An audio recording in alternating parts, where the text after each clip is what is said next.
Foram muitas lives, né, que nós fazíamos todos os dias para que vidas fossem tocadas.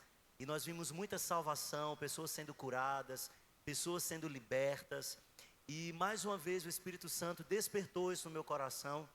E na noite de antes de ontem, na noite não, na madrugada, né, o Espírito Santo falou comigo e eu me acordei com Deus brigando comigo, né? Deus chamando a minha atenção. E eu não estou fazendo esse convite a desperta-me, tá? Então não se sinta obrigado a participar. Eu até quero deixar isso muito bem claro, porque pode ser que você esteja lá para querer agradar o pastor. Esse não é o meu propósito.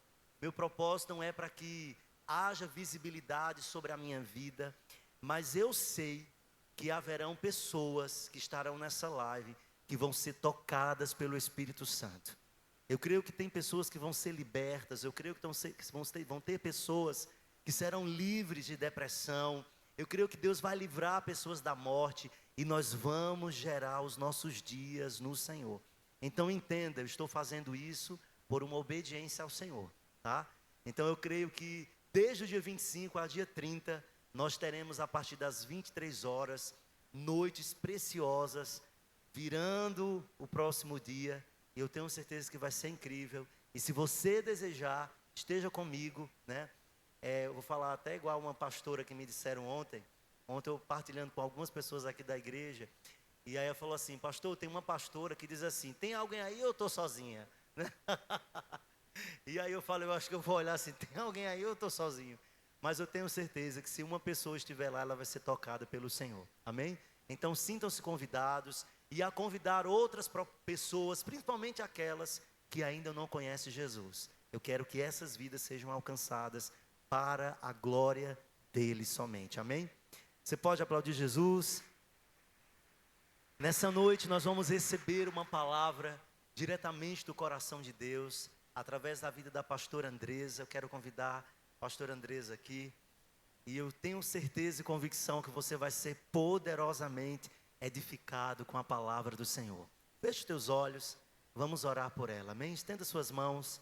Pai querido, muito obrigado. Queremos te louvar, queremos te agradecer pela vida da pastora Andresa. Obrigado, Senhor, por todo o esforço, toda a dedicação que a tua filha depositou, Pai, para carregar uma palavra nessa noite. Eu creio que vidas assim como eu seremos poderosamente abençoados pela tua palavra. Usa a tua filha para o louvor do teu santo nome. E a igreja do Senhor Jesus diz amém. Fica na paz. Manda fogo. Deus abençoe. Vamos embora. A paz, amados, boa noite. Sejam bem-vindos, né, mais uma vez. E hoje nós vamos aqui ouvir, né, a palavra do Senhor. E eu já vou começar querendo que você abra a palavra do Senhor em Gênesis capítulo 37, a partir do versículo 11, amém?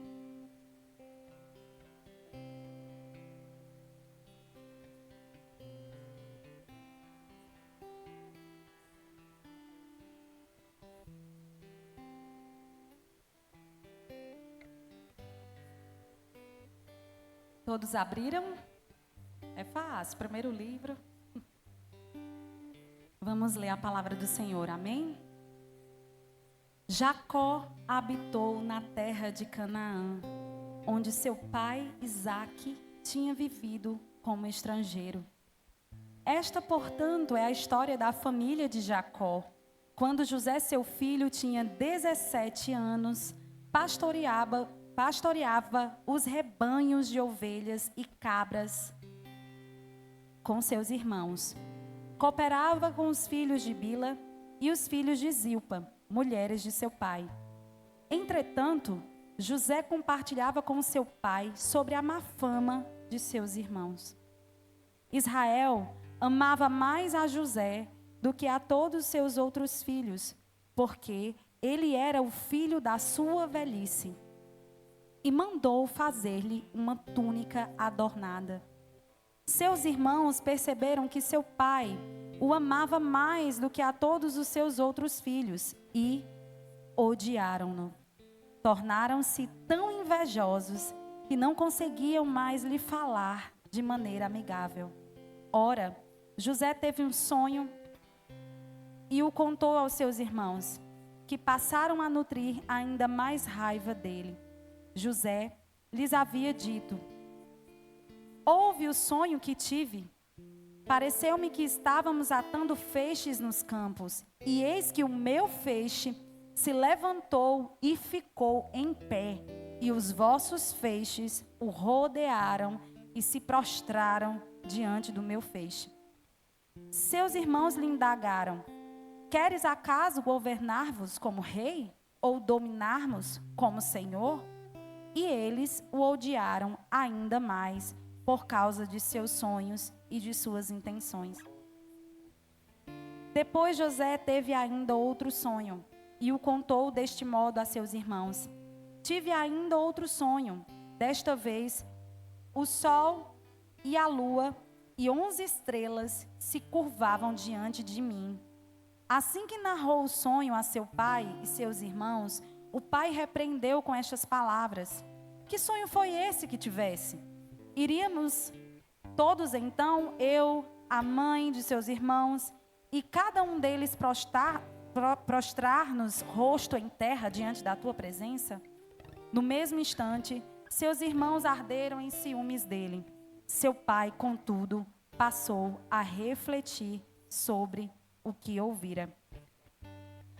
Essa história conta sobre José, que era filho de Jacó. Como aqui foi falado que era o filho que Jacó mais amava. Na verdade, ele era filho da mulher que Jacó mais amava. Naquele tempo, os homens poderiam ter várias mulheres, né? Então tinha sua esposa e as suas concubinas, né? E por ser filho da velhice, geralmente os filhos da velhice são os filhos que são mais mimados, porque enquanto os outros já estão tão velhos, já estão cheios de coisas para fazer, trabalho, muitas vezes não tem como dar tanta atenção aos seus pais. E então o filho da velhice se torna realmente o mais próximo. E vocês observaram aqui que os irmãos de José, eles tinham inveja de José, porque realmente ele era o mais querido. E Jacó fez uma túnica e deu a José. E o primogênito de Jacó, ele era que deveria ser o líder de toda a sua família. Então, quando Jacó deu aquela túnica a José, os irmãos ficaram de orelha em pé. Os irmãos começaram a ter ciúmes, inveja, como diz a palavra.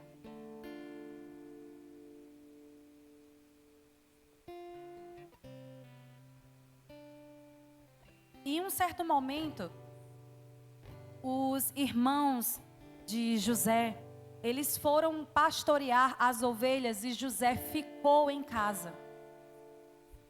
E sempre José costumava falar sobre a má fama, como a gente viu aqui na palavra, dos seus irmãos a Jacó. Então Jacó, já preocupado, perguntou a José se ele poderia ir ver o que era que os seus irmãos estavam fazendo. E quando José chegou ao local onde era para os seus irmãos estarem com as suas ovelhas, José não encontrou nenhum. E vendo José, um homem, perguntou: vocês viram os meus irmãos pastoreando ovelhas? E exatamente aquele homem tinha visto que todos os irmãos foram para uma outra cidade. E aí foi José atrás dos seus irmãos. E quando seus irmãos viram José de longe, eles já se iraram. E eles começaram a tramar algo terrível contra a vida de José. Eles começaram a tramar a morte do seu próprio irmão.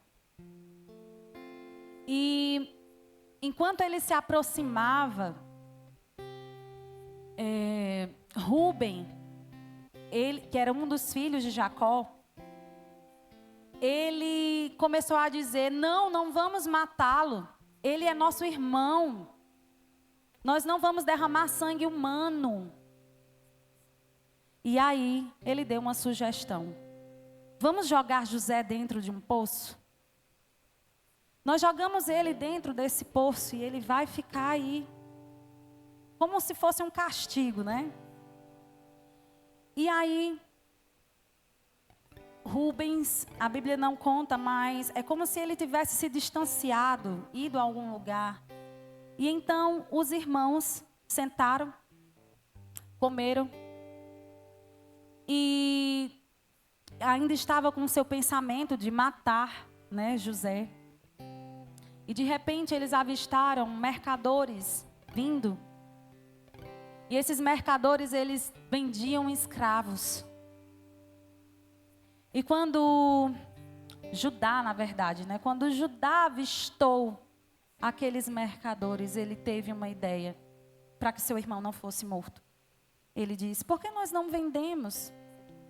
Por que nós não vendemos José para esses mercadores? E aí José realmente foi vendido por 20 moedas de prata.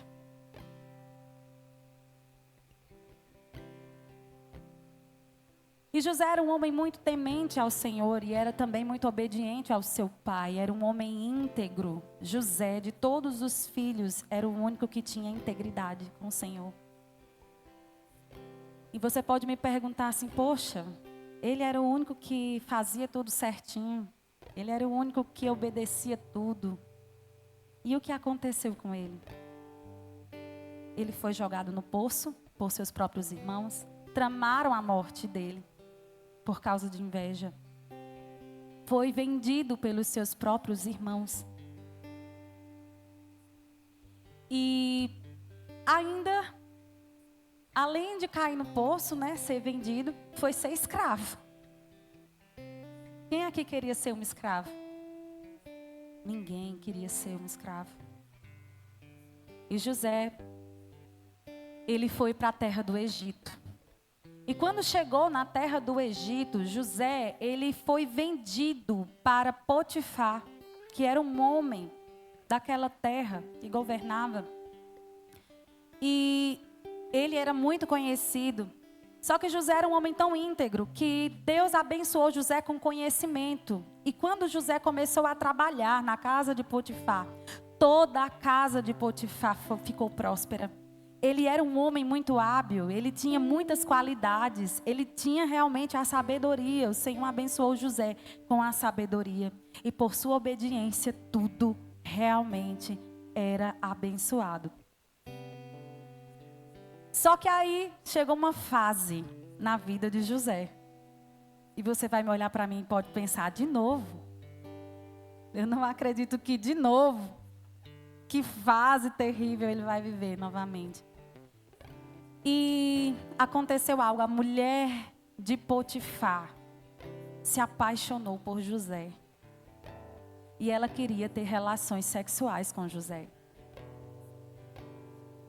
E ameaçou José, mas José era um homem, mais uma vez, tão íntegro, que ele disse não. José era um homem temente a... José era um homem temente a... E José disse não. E aí, a outra jornada da história de José. José foi acusado e foi parar na prisão. E você pode analisar mais uma vez: poxa, uma pessoa tão temente a Deus e passar por tantas aflições, tantas coisas difíceis. José passou porque ele era fiel. Mas o Senhor tinha um grande plano, muito maior do que José podia imaginar. Deus tinha grandes projetos para a vida de José. José não estava sendo levado por acaso para o Egito.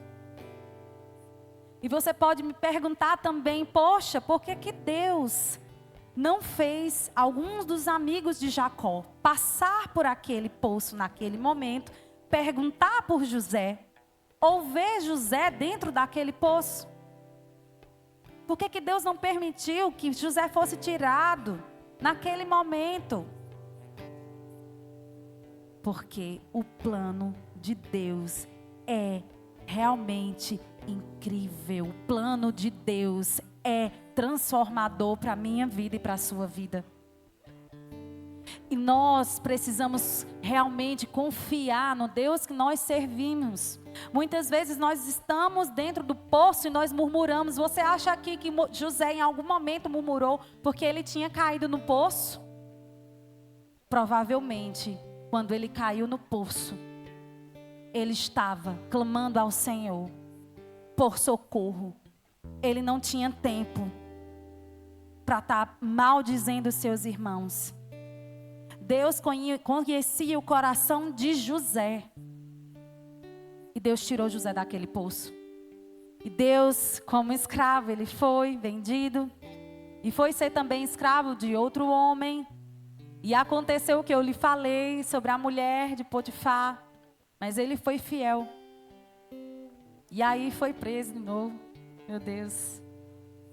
Já tinha sido preso, né? Com correntes. Andando pelo deserto até chegar no Egito. Foi preso realmente em 4 paredes. Numa verdadeira prisão. E eu queria que você abrisse a palavra em Gênesis, capítulo 41. A partir do versículo 29. E antes de lermos, eu vou continuar a explicar. Todo mundo abriu? Amém, né? E aí, quando José estava na prisão, Deus fez o carcereiro achar graça aos olhos de José. Meu Deus. Como é que pode? Deus, Ele pode fazer o impossível por você. Quando você teme ao Senhor, quando você obedece os seus caminhos, a sua palavra, quando você vive de fato como o Senhor quer que você viva, Ele te engrandece até na prisão. Ele faz as pessoas acharem graça aos teus olhos. E Ele começou a liderar, ao ponto que o carcereiro não se preocupava mais com nada. A palavra do Senhor diz isso. O carcereiro não se preocupava mais com nada. Porque José, ele comandava aquele lugar. Ele não causou rebelião dentro da prisão. Ele não poderia ter causado para ser liberto? Você acha que o que passava no coração de José? Eu quero voltar para minha casa. Eu quero ser livre. Quantos aqui pensariam isso? Quantos aqui pensariam, eu preciso voltar para minha casa? Quantos aqui naquela prisão não poderia ter realmente, de fato, causado uma rebelião para ser solto? Ele estava vivendo uma injustiça. Mas ele soube esperar o tempo de Deus. Ele entendia o propósito. Ele entendia quem era o Deus que comandava a vida dele. E nessa história, nós vamos agora ler Gênesis capítulo 41, a partir do versículo 29, amém? Deixa eu me encontrar aqui, que eu estou aqui no outro, só um segundo. Gênesis 41, versículo 29. E José, ele tinha um dom. E esse dom era de interpretar sonhos. Esse dom foi dado por Deus, porque ele era um homem temente. Eu vou ficar repetindo até você entender a mensagem do Senhor nessa noite. Eu vou ficar repetindo sempre como eram as qualidades, quais eram as qualidades de José. Amém? E antes de ler sobre isso, eu vou contar para você que o copeiro e o padeiro do faraó, eles foram presos e passaram alguns dias na prisão. E um certo dia eles ficaram muito constrangidos, muito preocupados, e José percebeu e foi para ele e perguntou: o que se passa com vocês? O que é que está acontecendo? Por que vocês estão com um semblante diferente? Eles estavam preocupados. E aí eles compartilharam o que tinha acontecido. Olha só, o padeiro e o copeiro do rei na prisão, eles tinham, de fato, feito algo desagradável com o faraó. E por isso que eles estavam lá. E eles tiveram um sonho. E José interpretou o sonho dos dois. Um, infelizmente, seria decapitado e o outro seria readmitido à sua função. E antes deles saírem, ele pediu: avisa a Faraó, fala de mim, para que ele pudesse sair daquele lugar. Mas só que o copeiro esqueceu-se de José. E José passou mais 2 anos naquela prisão, mesmo tendo cumprido um de seus chamados para com a vida daquelas pessoas. E aí, 2 anos depois, Faraó teve um sonho. E é esse sonho que eu vou contar para você agora, no capítulo 41, a partir do versículo 29.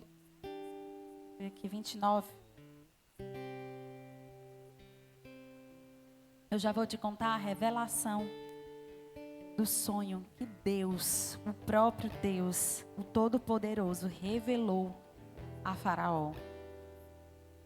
7 anos vindouros de muita fartura chegarão e abençoarão toda a terra do Egito.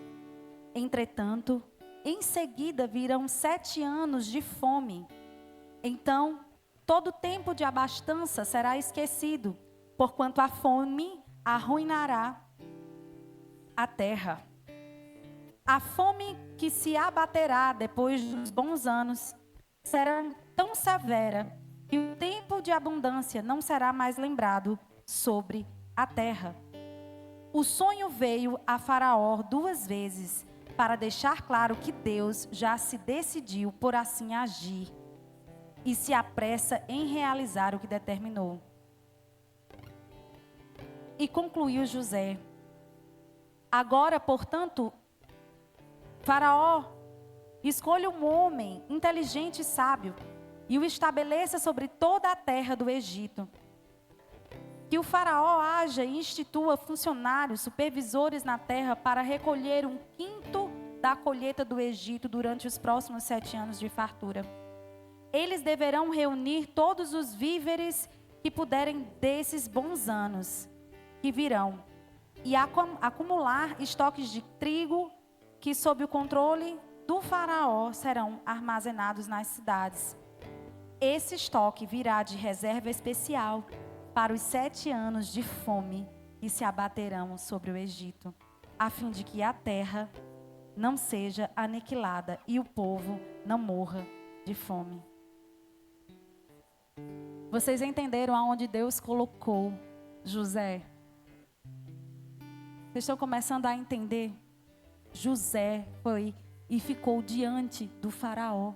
Ele revelou sonhos, o sonho de Faraó. Coisa que os magos de Faraó, os sábios daquela época não conseguiram interpretar. E José interpretou. Porque Deus abençoou José. E olha só. A palavra e o plano de José agradaram a Faraó e a todos os seus sábios e conselheiros. Vamos para o 38. E, portanto, o Faraó proclamou diante de sua corte oficiais: encontraremos um homem como este, em quem esteja o Espírito de Deus? Então o Faraó declarou a José: visto que Deus te fez saber tudo isso, não há ninguém tão perspicaz e sábio como tu em nossas terras. Tu serás o administrador do meu palácio e todo o meu povo se conformará às tuas ordens. Só no trono te precederei. O Faraó disse mais a José: vê, eu te estabeleço sobre toda a terra do Egito. E o Faraó tirou do dedo do seu anel selo e o colocou no dedo de José. Mandou que o vestissem com linho fino e colocou uma corrente de ouro fino em volta de seu pescoço. Também o convidou a subir em sua segunda carruagem real, tendo à frente os arautos do império que iam bradando: inclinai-vos. Assim José foi empossado no comando de toda a terra do Egito. E aí José começou a governar. José governou a terra do Egito. E ele tinha autoridade a fazer qualquer tipo de coisa. A única coisa que ele não podia era sentar no trono de Faraó. A única coisa que não foi realmente feita para José ali foi o trono. Mas o anel com o selo do Faraó estava sobre o dedo de José. Você pode pensar que isso foi a maior coisa que Deus fez, mas Deus tinha grandes coisas além disso. Mas lá na frente, houve aquela fome. E a família de José teve que ir para o Egito, porque não havia comida em nenhum lugar. E quando a família de José chegou lá, eles encontraram José. E José pediu para que eles trouxessem o irmão, deixou ficar o irmão lá, que eles levaram, e trouxessem o pai. E aí ele revelou que realmente, de fato, ele era José. Então, o pai achava que ele tinha morrido. Seus irmãos inventaram realmente, de fato, que um animal matou José. Mas o Senhor honra aqueles que andam com ele. O Senhor honra de fato, o Senhor posiciona, o Senhor dá autoridade, o Senhor dá portas abertas para aqueles que andam com Ele. Na nossa caminhada cristã, nós temos 3 etapas que correspondem a 3 tempos. E o primeiro tempo é a porta. Quem é a porta? Alguém sabe me dizer quem é a porta? A porta é Jesus. Eu queria que Carol abrisse aí em João, capítulo 10, versículo 9.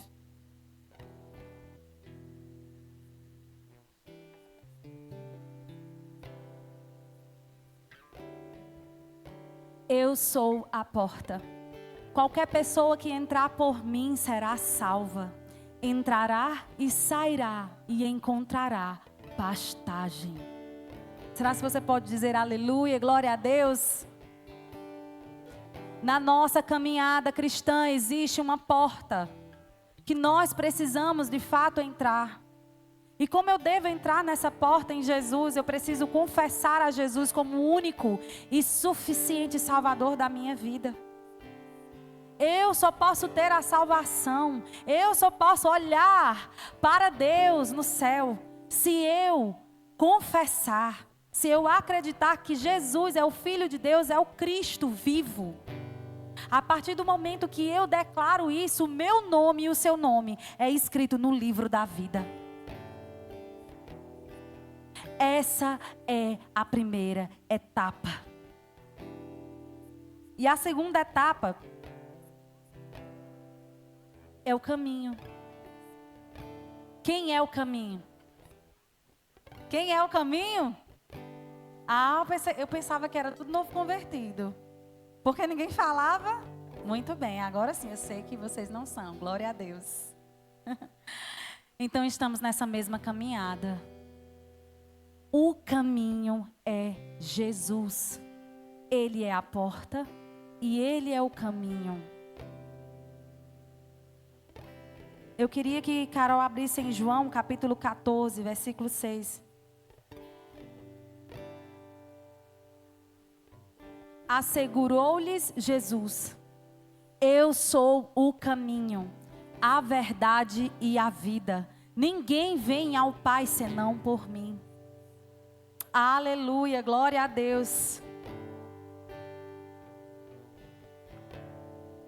Só que no caminho, quando nós estamos no caminho, O diabo muitas vezes ele começa a colocar poços.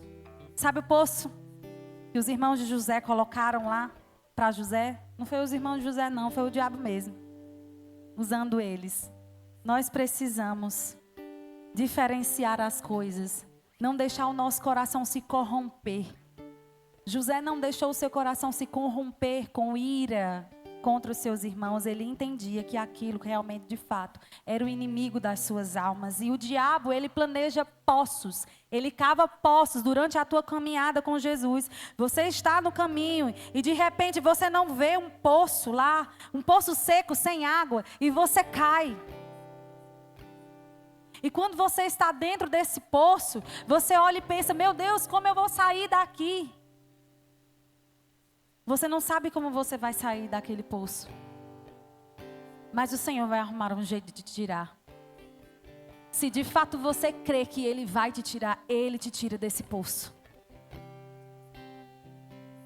Eu não sei qual o poço que o diabo está colocando na tua frente. Eu não sei qual o poço que você se encontra. Eu não sei se é o poço da depressão. Eu não sei se é o poço da raiva. Eu não sei se é o poço do ódio, que é muito mais profundo. Eu não sei se o poço que você está é o poço da mágoa. É o poço de se sentir sozinho, abandonado. Todos esses poços, eles vêm do orgulho. Porque quando eu sou uma pessoa orgulhosa, eu não quero perdoar. Eu não quero abrir mão. Só que quando eu não perdoo, eu continuo dentro do poço. Eu não tenho mais como sair. Se eu não clamar ao Senhor, Senhor, arranca de mim o que eu estou sentindo. Destrói esse sentimento, eu quero ser livre, me tira daqui. Se você não clamar, Ele não tem como te tirar. Se você não liberar perdão, Ele não tem como te tirar desse poço. Não porque Ele não tem poder, mas porque você não permite. Porque o que você está permitindo deixar entrar no seu coração são todos os sentimentos que o diabo fala na tua mente. E nós precisamos prosseguir em caminhar, prosseguir em conhecer o Senhor. Nós precisamos estar pisando nas pegadas de Jesus. Ele aqui na frente e a gente pisando nas pegadas dele. Aleluia. Só que existem poços disfarçados no meio do caminho. Você sabia que existem poços disfarçados no meio do caminho? Sabe como é o disfarce? Muitas vezes o diabo abre outras estradas. Você está seguindo no caminho e ele abre poços diferentes. Estradas atrativas. Estradas que te chamam, que os teus olhos brilham. Que você quer estar ali, porque você está vendo que ali é bom, mas você não sabe o que tem no final dessa estrada. Você não sabe o que o diabo tem preparado para você. E muitas vezes você está no caminho e você desvia, você começa a andar por as estradas que são poços disfarçados para você cair. Eu não sei qual foi o poço que você caiu, se foi o poço da revolta. Não tem o poço da revolta? Sabe quando você olha para você mesmo e para as pessoas e diz, eu vou fazer tudo agora do jeito que eu quiser. Agora tudo aqui vai ser do meu jeito. Eu vou falar o que eu quiser falar, ou só vou falar quando eu quiser. Vou ficar calado. Sabe o que é que eu vou fazer? Só porque eu estou com raiva. Eu vou lá na loja do shopping, vou gastar tudo que eu tenho. Vou comprar tudo. Sabe o que é que eu vou fazer quando eu estou com raiva? Eu vou botar um decote, vou para a rua e meu marido vai me pagar. Sabe o que é que eu vou fazer? Quando eu estou no poço da revolta, no poço da ira, eu não quero mais ouvir ninguém. A partir de hoje eu não escuto mais ninguém, é tudo do meu jeito, é tudo do jeito que eu quiser. E muitas vezes nós nos encontramos nesse poço da revolta. Sabe o que é que um homem pode fazer quando ele está revoltado em casa? Agora eu vou sair. A minha mulher não quer ter relações comigo, agora ela vai me pagar, porque eu sei para onde eu vou e vou fazer o que eu quiser fazer. Ela está brigando comigo, agora eu não estou nem aí. Esse é o poço da revolta. E muitas vezes nós nos encontramos em poços e a gente acha que é coisinha pequena, que isso é simples, que está tudo bem, mas a gente não entende que a cada vez a gente vai afundando e o socorro não chega na tua vida porque você está preso. Você não se permite sair. O socorro está pronto, mas você não está.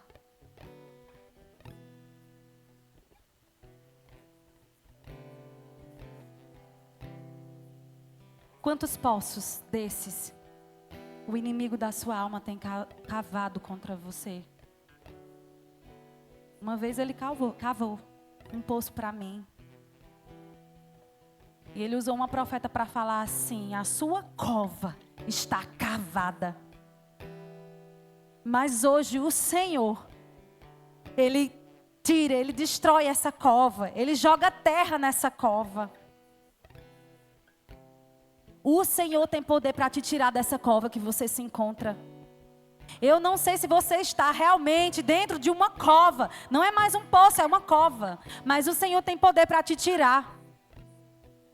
Não importa quem fez nada contra você.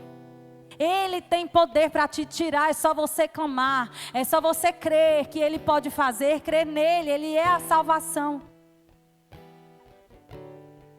E Ele tem poder para fazer com qualquer pessoa, independente da doença, independente da situação, independente de tudo, Ele faz.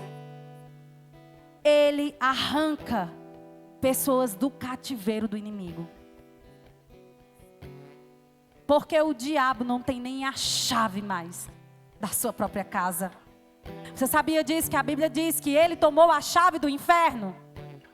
O inferno, a chave do inferno não está mais com o seu dono. Na verdade, o dono até do inferno é o Senhor, sabe? Porque Ele vai colocar lá todo o reino das trevas naquele lugar. Para que não nos atinja mais. Porque o Senhor não está contente. Você que pensa que o Senhor está contente com as aflições que você tem passado, o Senhor não está. Mas Ele sofreu aflições maiores, sem culpa. Por mim, por você, por pessoas que Ele nunca nem ia olhar assim, olho a olho, humanamente falando, quando Ele veio a essa terra como um homem.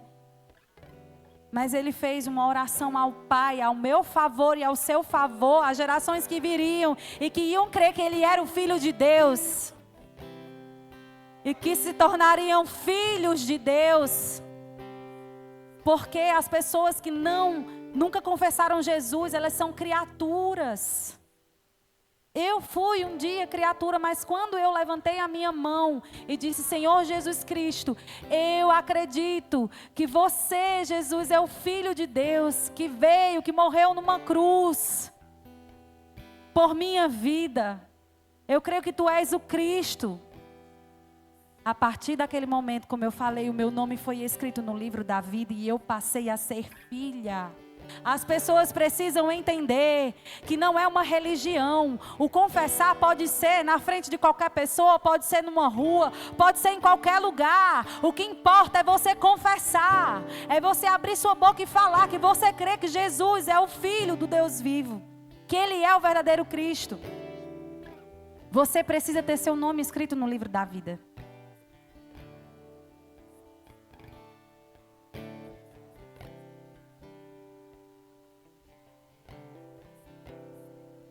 Na caminhada cristã, na segunda etapa, que é o caminho, eu preciso continuar no caminho. E tem pessoas que continuam no caminho, mas sabe o que acontece? Veio uma pedra que está naquele caminho, não está nas estradas do lado, mas ela diz: estou cansada. Vou sentar. eu estou muito cansada, eu vou sentar. E para a sua caminhada. Poxa, você está no caminho, teu nome já está escrito no livro da vida, mas você senta naquela pedra e para no caminho. E Jesus vai e quer que você vá mais além. Existe uma terceira etapa, e essa etapa é uma etapa final do tempo. E essa etapa é o alvo. Quem aqui sabe que alvo é esse? O alvo é Jesus. E você precisa continuar no caminho firme, continuar no caminho fiel, continuar no caminho íntegro, continuar no caminho obedecendo.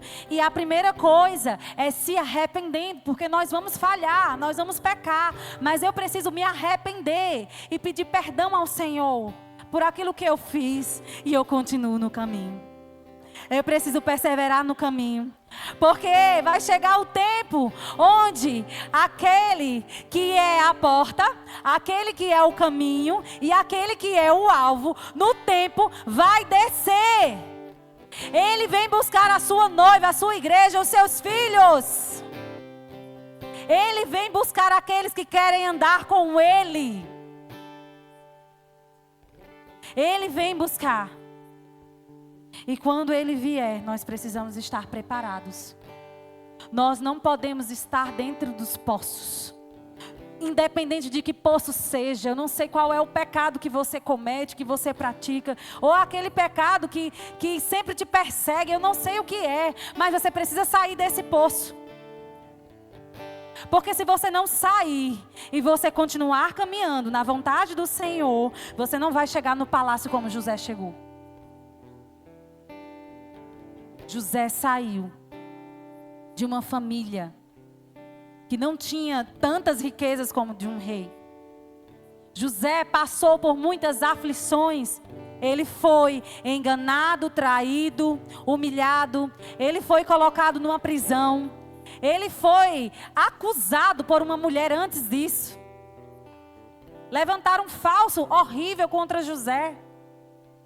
Mas ele ficou na vontade de Deus. Ele continuou servindo ao Senhor. E depois ele foi para o palácio. Deus pode fazer isso comigo e com você. É só a gente perseverar. A gente continuar acreditando. Tirar a dúvida que tem do nosso coração, a desconfiança. Porque nós somos filhos e filhos têm direito à herança. E o que é que nós como os filhos estamos fazendo? Que não estamos acessando essas heranças. Os lugares que Deus quer nos colocar para ser influência. Lugares não que vamos permanecer muito tempo sofrendo, claro. Nós vamos passar por aflições, mas nós não vamos permanecer. E ele disse, no mundo tereis aflições, mas o quê? Porque ele o quê? Então não importa quem esteja contra você. Não importa o que estão fazendo contra você. Se você tem Jesus, se você já confessou Ele, você vai vencer o mundo porque Ele venceu por você. Você vai vencer. Você vai estar no lugar onde Deus quer que você esteja. Agora eu te digo, quantos anos você tem? Comece a pensar aí, onde você está. Quantos anos você tem? Você vai continuar sentado na pedra no caminho? Ou você que ainda não está no caminho, você vai continuar entrando por ruas que não é o caminho do Senhor? Quantos anos você tem? Quantos anos você acha que ainda vai demorar para a volta de Jesus? Nós não sabemos quando Ele virá. Mas os sinais Ele deixou na sua palavra e estão se cumprindo. Não é mais como antigamente, que era só um sinalzinho, um terremotozinho. É muita coisa que está acontecendo. Nós não sabemos quando Jesus vai voltar, mas nós precisamos estar adornadas. Adornados. Nós precisamos estar prontos, preparados. Você precisa adorar o Senhor. E adorar o Senhor também significa fazer algo para Ele. Você nasceu para Ele. O que você está fazendo para Ele?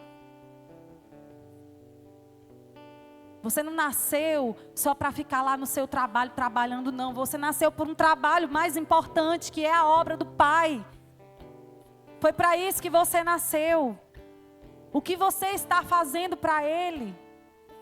Mais uma vez eu digo, os anos estão passando. Quantos anos você vai ter para desfrutar da abundância que o Senhor Jesus prometeu para você? Queira desfrutar a partir de hoje. Não deixe que os anos se passem e você não perceba a presença dEle. Não deixe que os anos se passem e você veja só os outros desfrutando da presença dEle. Há um alvo e nós precisamos prosseguir para alcançar esse alvo.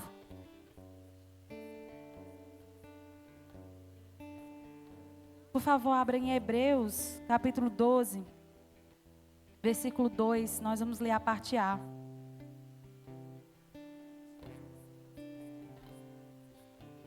Hebreus 12, versículo 2, parte A.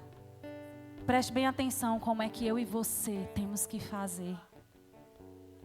Olhando fixamente para o autor e consumador da fé, Jesus, o qual por causa do júbilo que lhe fora proposto, suportou a cruz, desprezando a vergonha. Ele não se importou com a vergonha que ia passar. Por causa de mim e por causa de você. Ele morreu numa cruz e ficou nu. Ele não se preocupou com isso. Ele não se preocupou com as chicoteadas que ele iria levar. Ele não se preocupou com a morte dele de cruz sem culpa. Ele não se preocupou. Vamos voltar aqui. E desprezando a vergonha. Não se importando com a vergonha. E assentou-se à direita do trono de Deus. Aleluia! Glória a Deus! Abra aí a palavra em Mateus, capítulo 10, versículo 38.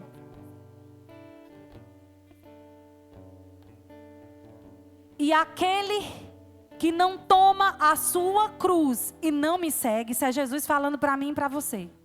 Aquele que não toma a sua cruz e não me segue, também não é digno de mim.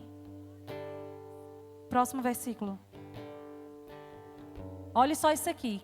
Quem encontra a sua vida. Você lembra daqueles caminhos? Melhor falando, você lembra daquelas estradas? Bifurcações?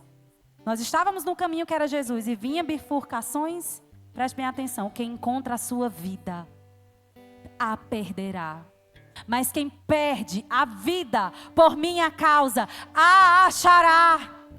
Há uma eternidade para você e eu viver.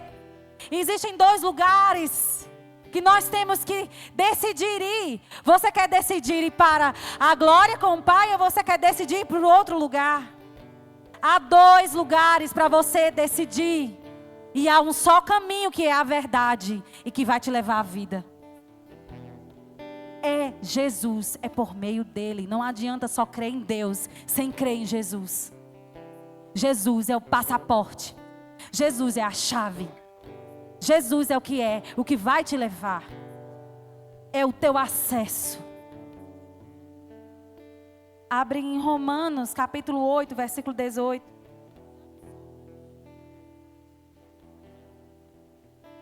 Preste bem atenção no que ele está dizendo aí.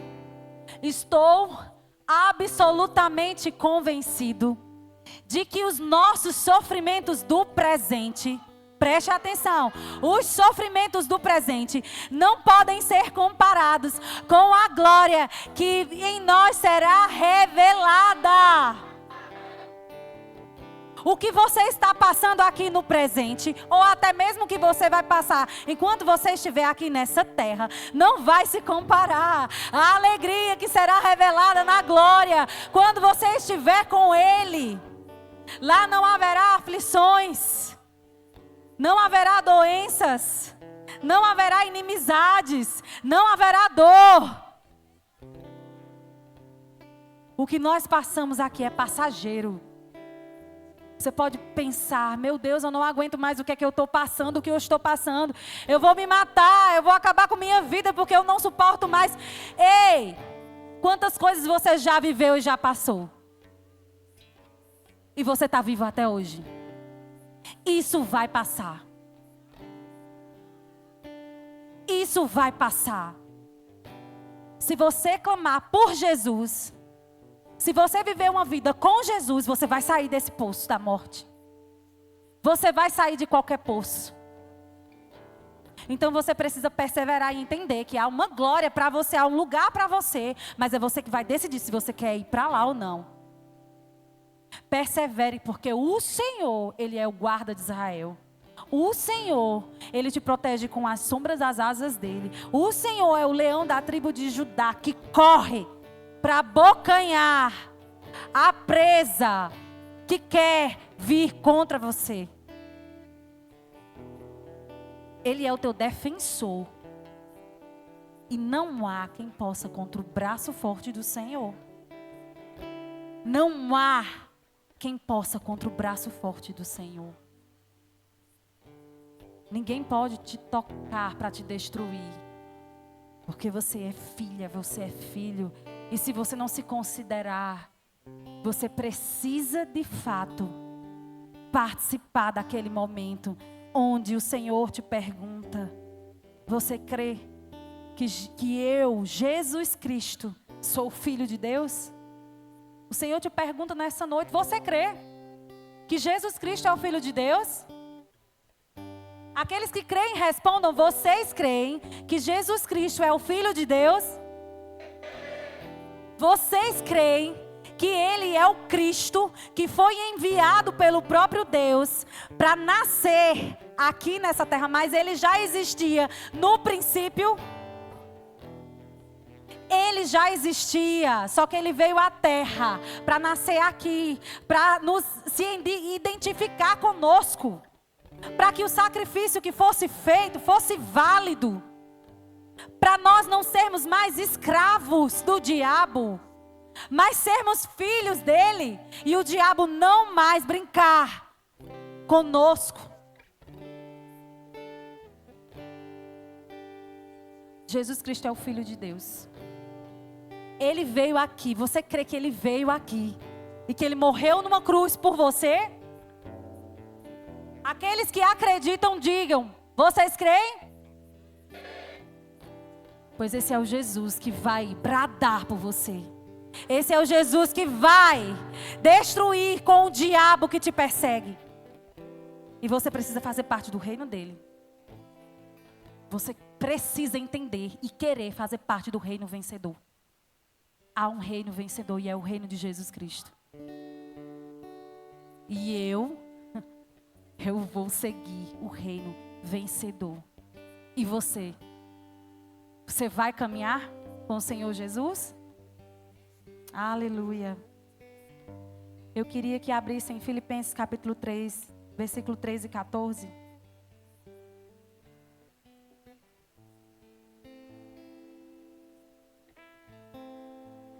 Filipenses capítulo 3. Irmãos, não penso que eu mesmo já o tenha conquistado, mas tomo a seguinte atitude. Preste bem atenção. Isso é um conselho para você e para mim. Esquecendo-me das coisas que para trás ficam e avançando para as que estão adiante de mim, apresso-me em direção ao alvo, a fim de ganhar o prêmio da convocação celestial de Deus em Cristo Jesus. Será que você pode aplaudir a Ele nesse lugar? Eu e você precisamos correr para esse alvo. Para esse alvo que é Cristo Jesus. Eu e você precisamos alcançar. Estar pronto para aquele tempo. Amém? Eu queria que você se colocasse de pé. E que você no seu